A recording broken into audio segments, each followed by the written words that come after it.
an X Squad. So today we are gonna react to a new YouTuber. His name is spezy. Okay, here we go, guys. In 3, 2, 1.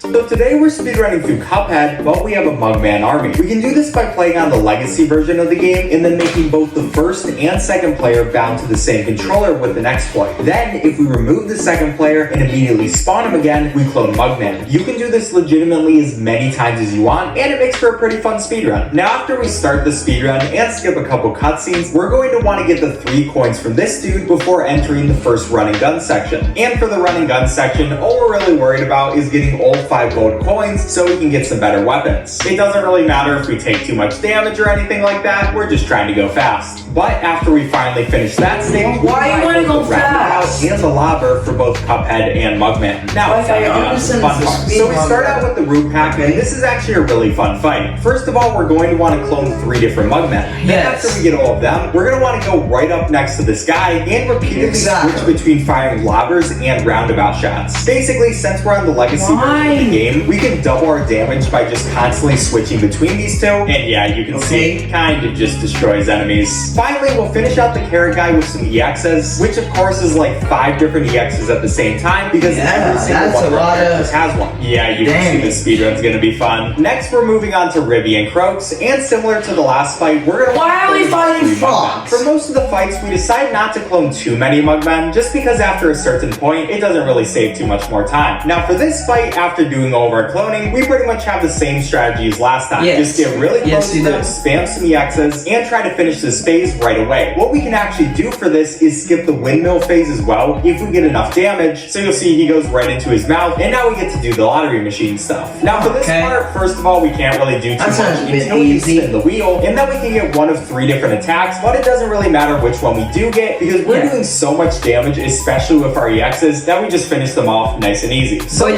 just down and now destroy this fight is pretty similar to the last 2. Where basically we want to spawn 3 clones and then get really close to Goopy and just spam a bunch of shots at him. At least for the first phase, this is all we're really focusing on, and just making sure none of our clones die, because of course that's going to lose a little bit of time. But you can also see that with just a couple of EXs,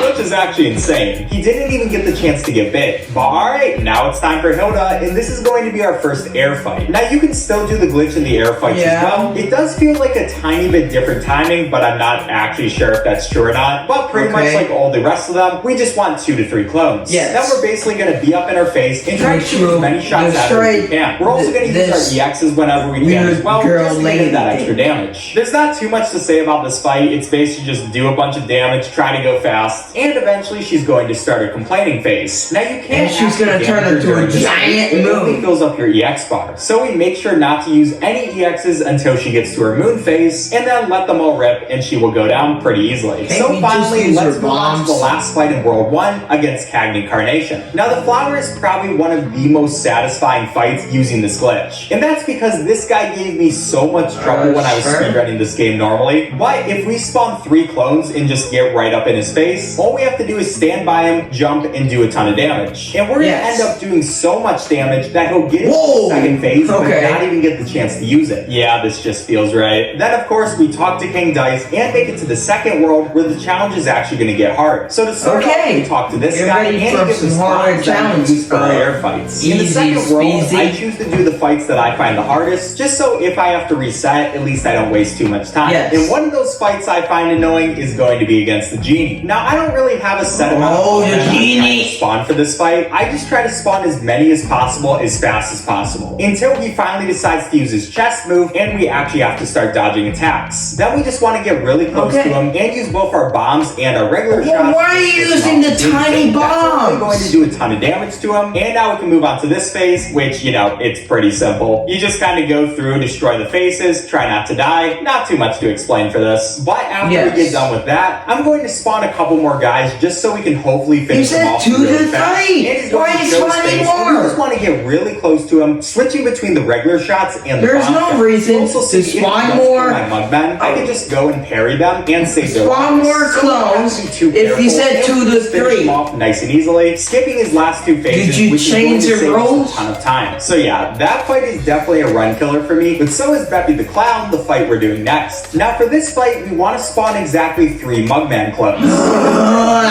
And we're going to do just the right amount of damage. I usually use the cards in the bottom left to see how much damage I've done. I use the cards. 1 1/4 cards. I know I'm probably going to be fine, so Beppy can come charge at me and I can use an EX. As you can see, we get this weird animation where there's a bunch of explosions. So now Beppy isn't going to switch to any of his other phases, and you'll see that this weird texture glitch happens. But we can keep and pretty much just finish him off. Oh my god, this game is glitchy! 1 HP left, but at least we got another run. Anyways, guys, don't forget to like and subscribe, hit the notification bell. I will see you guys then. Bye!